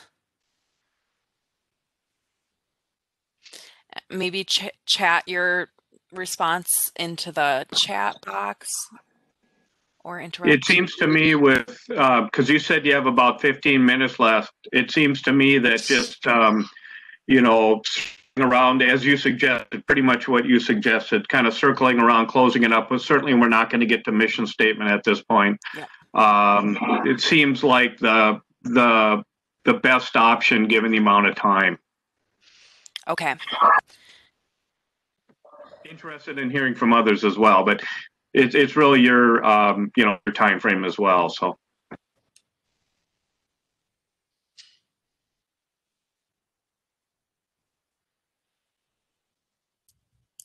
This is Tracy. Just as point of reference as somebody else who facilitates in the city, I would encourage you to give yourself the time to fully, have the discussions Margaret has prepared. So, that suggestion of, getting through this part here in the next 15 minutes, but then coming back, to me, seems like a good plan. Johnny here. I very much agree. I think an awful lot of information on a screen that keeps bouncing around for a guy like me. And I would like to see a visual on this that could be sent out to us in some form to kind of study it, and before we do the follow-up session. But mission statements are oftentimes put on the shelf, but we need to somehow capture the key of what we want to do. And this whole exercise is so appreciated for HRA. I mean, to envision where we need to go, where we're at now. So I'm so glad we're doing this. Thank you. Bye. Thank you. And I'm seeing some more support for summarizing and finishing at another time. Yep, and I agree. I think that we get into kind of some fatigue when we if we try and power through much more. So I'm hearing alignment. I think I have a sense of what I want us to try and do. What I'm not even going to really bother with going back to the values at this point. I think what we're going to do is let's keep talking a little bit more about what's on the screen on these red notes and whether they belong in categories. We'll spend maybe another 5 minutes or so on that, and then I'll just have kind of a closing conversation with you. Then I'll type up the notes and my best understanding of the different categories here and where they go, and we'll send that back out to you. And then I'll work with Erica and Mike to schedule another time where we can come back together and continue looking at. Obviously, there's a lot on this board, and so I think just understanding like where the HRA staff should be prioritizing their time for the work plan for the next couple of years will be really necessary for them, because as much as they'd love to do it all, I know they can't, or they wouldn't appreciate me committing them to do all this. So John, I'm sorry, John here, waving my hand. I'm not sure the process here, but that's okay. But one of the things I just put a chat thing in about, I'm not seeing a hit column about the economic redevelopment part. And so I mentioned we need to connect better with small businesses, which tend to be the ones that we would need. You know, the various strip malls or whatever that are, you know, built in the 50s, 60s or whatever. We really need to connect with the businesses so that they feel ownership. You know, we talk about engagement and that kind of stuff. And so it needs to be here somewhere, I believe. So I think that there's some, we were having some discussion earlier. I think that that's kind of one of the strong points that I was hearing from Mark, just around, you know, where does redevelopment fit in, and does it belong just purely in the financing category, or is it a category in and of itself?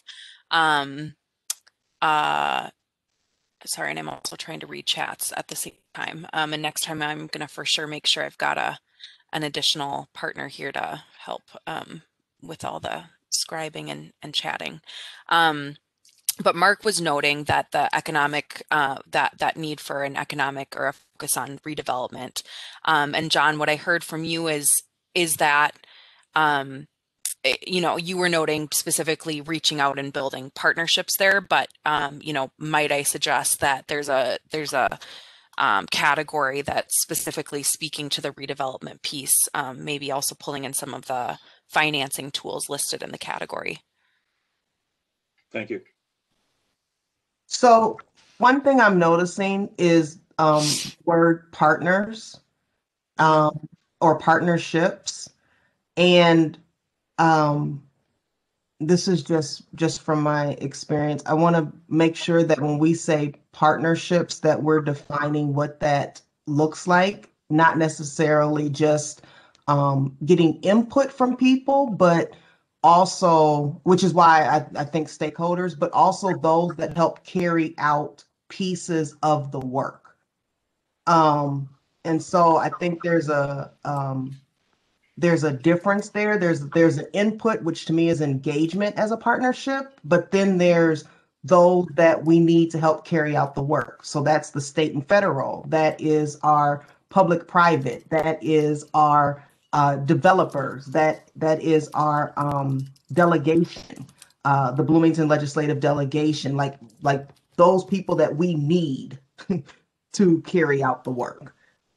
Is what I'm considering a stakeholder, but it's also technically a partnership. Mm-hmm.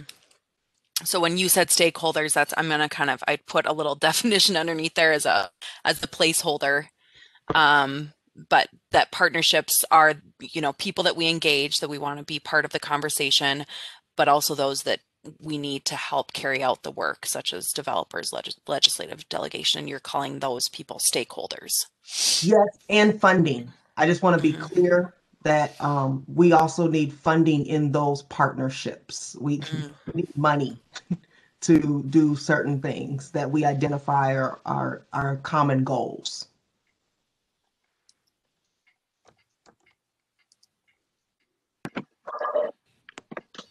I just had a thought as it relates to partnerships, both along the lines of what John brought up as well as Erica. And thinking about partnerships very broadly, I'm intrigued by the idea of business associations, retail associations. If you look at kind of parts of the Twin Cities that people like to visit that have art fairs and gatherings and celebrations and restaurants, and it's those that have a strong business association like 50th and France or Grand Avenue and those kinds of things. And I would like to see again more input from the business community as John suggested, but also as Erica suggested, people who are engaged and actually doing things too. And I think that I can envision a Lyndale Avenue Business Association that carries on events that attract people to the area, and improving landscaping of their own properties, and all those kinds of things. So I think that's it's been discussed in the past, but it's another example of a partner, and I just had to comment on it. Ties in with what both John and Erica brought up. Yeah, that was a part of, wasn't that part of the Lyndale retrofit strategic plan that the consultant came up with? I remember reading that, one of their key recommendations. Yeah, that's one of the recommendations that will be coming forward. Trying to figure out who would be the champion of that. But yeah, one of the suggestions. Yeah, and I know that there's also been discussion by community members and staff around just the concept of neighborhood associations as well, not just businesses, but neighborhoods. Other things that we want to kind of flesh out before we close up, things that need more description, or that don't have a clear home, just to help me guiding where I put things when I finally put it into a final note format to send back out. I'm not sure senior communities or life cycle housing has a clear home identified right now. Do you have a sense of where that might go in the schematic here, or do you think that it's an emerging category? I don't have an idea. I would welcome anybody else's thoughts, because the thought process, those are actually two different things. So senior communities and then life cycle housing. And so in Bloomington, where we have older residents living in larger homes, but they want to possibly stay in their community. What do we have for them to move into? Therefore, that home now can be made, and it might not be a larger home, but it's too large for them at the time. That home can now be something that becomes something for a first-time home buyer. Or maybe that home is a little bit older and hasn't been updated, so it's not as expensive. So that's what I'm thinking of in life cycle housing, like what is available throughout Bloomington for all different income levels for you to be able to not have to leave the community, but have the amenities in which you have become accustomed to and that you need within a certain area of where you're living. So that's how I was thinking of that. And for me, one of the ways to get to that is a senior community. But I'm open to any other thoughts or ideas around that. I'd like to toss in the language of aging in place. In fact, I think Margaret, you're in the health division, aren't you? Yes. Yep. Yeah. That's a term we use. Yeah. And something we support. Yeah. And I think, and there might even be funding for that kind of thing, but there's a lot of people, when I've been going door to door and whatnot, that are living in a home that has a lot of memories. They want to stay close to where they like to shop, their dentist, faith community, whatever. And so I think we need to have some maybe a portion of them come to us at some point and just to hear their stories. I think that would help us decide how we can help with that. And part of that, I think, aging in place is knowing when that isn't going so well. Yeah, and I don't think I have got it up on the screen quite yet, but I remember you put into the chat, John, the idea of doing kind of like evaluation, like doing focus groups or listening sessions with people where we have had programs and getting a sense of what's going well and what people still need. So that kind of builds on that idea as well, kind of hearing from the people directly. Thank you. Thanks. So again, I'm gonna, yep, go ahead. Real quick, supportive and transitional housing is missing. Okay. Yeah, that's where I was getting at with partner with supportive housing and those experiencing housing crisis. We really don't hit those very low income people. We talked about unhoused, and it's a growing issue.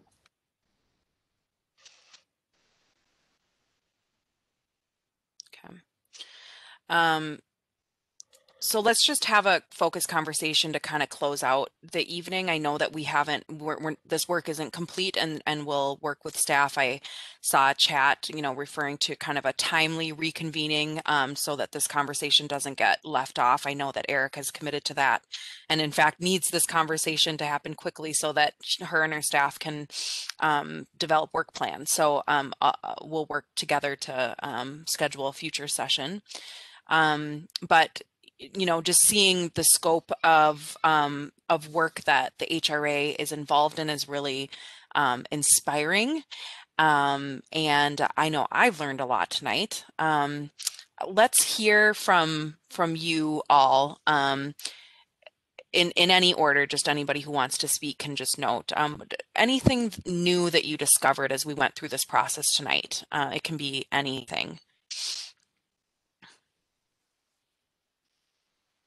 John would offer that what we're doing now is not a one and off kind of process or activity.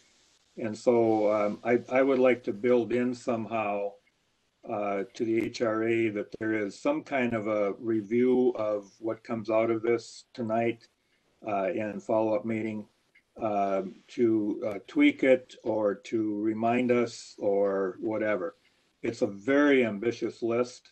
And so I think we also need to analyze it in terms of how do we determine priorities. Yep, and I think that would be the goal for a future session that I was referring to. That's that was kind of what we had hoped to maybe accomplish tonight. I think instead we've had a much more robust conversation, which I think is valuable too. And so a future session would involve prioritizing resources and really looking at what can you practically do. But also as an organization that we plan on doing annual reviews of this kind of thing. Oh, sure. Okay. Thank you. Thanks, John. Any other folks that want to share anything new that they've discovered as we've gone through this process tonight? For me, it's really made me re-engaged and excited. Hearing everybody's ideas and stuff really kind of lights that fire back underneath and makes you really excited for the next year and future. So I really appreciate everybody's opinions and ideas here. It's really awesome. Any other folks want to speak to what energizes you about the scope of work that we've discussed here, or specific elements of the work that energize you?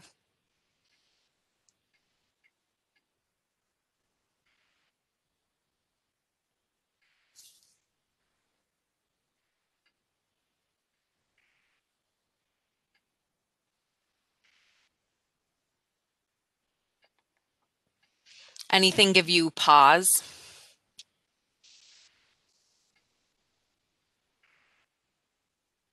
It's a lot. That's what I was a staff member. Yeah, staff member says, "Oh." That's the thing that I learned is we have a lot that we're doing with not a ton of people. And then we have this list of all these other things that we want to be doing, that we should be doing. And just thinking, wow, how are we going to get it all done? Mm-hmm. I appreciate your comment, Michael. And one of the things that I think maybe is kind of assumed, but maybe should be stated, is that we need to, I think, as a commission, we need to understand the workings of the planning department, and see how we fit into that. How do we team up with them? And maybe even talk a little bit about the big picture. There's, if we talk about Venn diagrams, we have some overlap, at least in mission, and some activities with the port, and how do we fit there? And part of it is, when the budget happens, Jack is not here now as a board member, but I know that when the budget happens, sometimes, well, Port Authority got more money for a stretch of time, and maybe it's our turn now, and that's fine. I mean, there were a lot of activities that they were involved in that involved housing and so forth. But I think we need to understand that big picture and develop working relationships with Michael, but maybe some other people that we end up spending some time with, half an hour or something, or 20 minutes. Mm-hmm. So I'm hearing the next steps being prioritizing. We're all feeling a bit overwhelmed at this point, which is not exactly the note that I wanted to end on, but know that this is the first step in a process that the HRA is taking, and that we're on a journey that we're on together. I've got suggestions here, besides obvious prioritization, looking at maybe doing some sort of Venn diagram or developing a deeper understanding of planning and Port Authority divisions, specifically with an eye towards budget, and seeing how we might be able to kind of maximize resources there. Are there other things that you feel like you need in order to kind of continue on with this process, or that you want the HRA or the facilitator to come planned, come ready to discuss at the next session? So for me, because I'm new, what would be helpful for me, probably at the next session, as you mentioned, is understanding what we deem as important overall, but what we deem as important as of right now, considering the time that we're in, such as COVID and the impacts of COVID, such as the unhoused efforts, such as budget cuts. What do we deem that's most pressing that has kind of shifted? Because we have to work in the time in which we're in. So I want to know what's important overall, and then what is pressing that may have risen to the top because of where we are right now. Okay, so stronger understanding of kind of current reality, what's kind of our longer term or important longer term goals, as well as kind of the current reality and what our immediate threats are right now. Yeah. All right. Any other kind of closing thoughts, suggestions for us as we plan a future session, a near future session? Just ideas on when we can do that future session. I know I have some floating in my head right now, but I don't have other people's schedules or in front of me or anything. So if any of the board members have ideas or staff around how quick we could do another session, or preferred to do another session. Yeah, when we say kind of near future, I mean, do folks want to prioritize this within the next couple weeks, or are you looking at a month from now?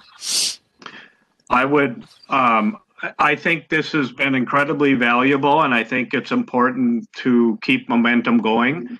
And so, speaking for myself, yeah, if we could connect certainly within a couple of weeks and continue, I think that would be very helpful, so we don't feel like we're kind of not starting over again, but losing some synergy. Okay. I agree with that. I'm just wondering, where we're at with city policy and all, but is a group of this size ready for safe distance apart? Maybe meeting, for example, in the public works, that large room there or something like that, so we can do a face-to-face. I think it's more efficient and somehow more effective. If it's not time, fine, but I'd like us to at least look at that possibility. Speaking as the public health division, I will say that probably not gonna I think we're near 10. They're really advising and discouraging city staff I think almost from a liability perspective, from doing that. So I Okay. personally might not have an issue with it, but you probably won't get a lot of traction for it within the city. Okay.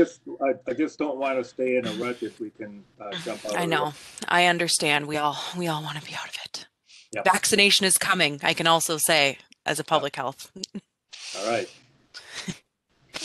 The only thing I would like to suggest is just as soon as we can get any of the supporting documentation, just so we have maybe a little extra time to kind of jot down some ideas and things ahead of time. So maybe it can move a little, and I'm not saying it didn't move smoothly at all. I'm just saying that maybe with organized thoughts and things like that, it might just make it a little bit easier for everybody. Yes. Sure. I would agree, and I think John mentioned earlier, even just a snapshot of this graphic would be helpful. Yes. Very helpful, in fact. Yeah, I will definitely be getting this to you, tomorrow, maybe the day after at the latest. So you'll have at least this, and then sounds like Erica, Mike, and I need to kind of put our heads together about a future session and being able to do that planning ahead of time so that we can get you documents, more than a couple days in advance. But that'll be a quick turnaround. So, Margaret, I'll just offer myself too, if you need any other help with facilitation. Thank you. Yeah. Beyond what, Mike, I know is assigned to this group too. I'm happy to change hats, to go back to your beginning slide and put on my facilitator hat in this too. Thank you. That's helpful. And now, having observed the session, you can maybe give me a sense of specific things too, so we can chat offline. Well, I'm going to excuse myself. My young children are sort of banging at the door. I can hear them behind me. So, this is too long for Mom to be away in the evening. So, thank you all for Thank you so much, Margaret. Yeah, enjoy the rest of your evening. Thank you. I'm going to stay on silently and just try and capture the chat and a few other things. Okay, and if you could send those to me or Erica, that'd be great. Thank you. Thank you very much. So Chair Thorson, I'm going to kick it back to you. Did you want to try and decide what a couple of weeks looks like? First off, would you like a special meeting, or is it something that you feel we could do at a regularly scheduled meeting? That would probably depend on what business we see on future meetings. Obviously, the next meeting, the 26th, there's a lot on the agenda. If we're looking at doing something in the next couple of weeks, it sounds like we probably would need a special meeting. Because I'm not sure, I wouldn't want to load it onto what we already have on the agenda for 26, but I would be interested in the opinions of other commissioners as well. I'm certainly open to a special meeting. This is Commissioner Lewis. I think I would lean toward a special meeting as well. I think it's easier to focus on what we're doing when it's the only thing on the agenda. So particularly this seems like an important thing that needs our singular attention. I agree. John agrees. I'm wondering if the best tool is, I forget what it's called, but when Myra sends out some options and we vote on what works best, it seems to work better than all of us looking at our calendars and so I would suggest, Myra, if you could use that tool to throw out some possibilities. Did we lose Jack? Does anybody And I'm know? guessing Jack had another meeting. Jack had to Oh, attend okay, I another missed that meeting one, at Jack. 7 o'clock. Yeah. I think you said 7 o'clock. He's our only person that is kind of a moving target, just because I'm wondering if he's still doing taxes this year, because that was kind of his issue last year. Remember, we couldn't meet because he was doing tax work. But I guess we'll put the poll out there and see what he comes back with. And I think he can, you know, we can bend to his schedule, but you know, and we need to have at least a quorum, and I suppose, anyway, yeah. Well, I would like to make sure we, you know, obviously include as many people as we can, hopefully all of us. There are only 5 of us, so I want to make sure we have everybody's input on this and do our best to make sure that that happens. Any other thoughts on this item? If not, we have item 2.2, HRA Programs and Policy, but was that not just a part of incorporated into what we just did? Or is it actually a separate agenda item we're supposed to go through? Thank you, Chair Thorson. It really was informational purposes only, and it is a list of all of the current programs and policies that we have and their description.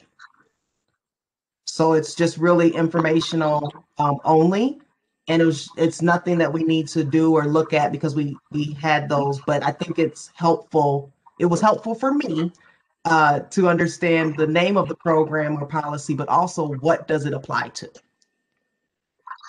Absolutely. All right. Looks like there's no other business to come before us. I would now look for a motion to adjourn. Chair Thorson, I have a question. Oh, yes, Commissioner Hukim. Thank you, Chair. I am just curious. I thought when we spoke last week that we were also going to be going over bylaws tonight. Yeah. Is that switched to a different date, or what is the situation with that? Thank you, Chair Thorson, Commissioner Hukim. Please excuse me.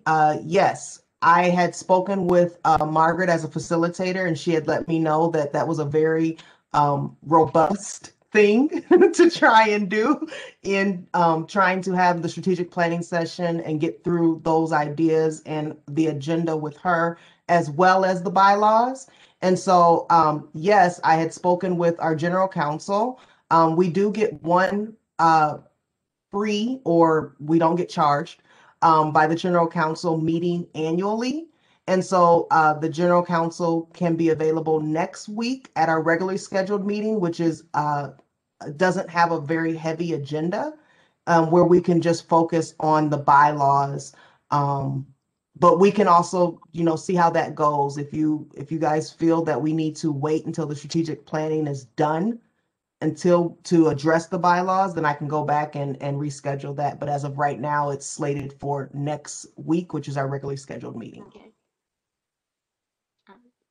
I would, John, here, I would suggest that that we may kind of redo the process that we did tonight, and that is put a lot of stuff on the table and then have some steeping time before we drink the tea or whatever that. Mr. Chair. Commissioner Lewis. Yes, one thing I mention, I have a copy of our bylaws, and so I was able to review them. I think it's going to be really important that all the members get a copy of our existing bylaws, because I don't really think we can have a meeting where we open it up to everything if we don't know what we already have on paper. So I think it's really important that go out to all the members and that they all have a chance to review it prior to discussing the bylaws. It's really hard to decide to change something if you're not sure what it is. So, you know, at least I have a copy of it, so I assume it is available. And is that something, Myra, that can be sent out?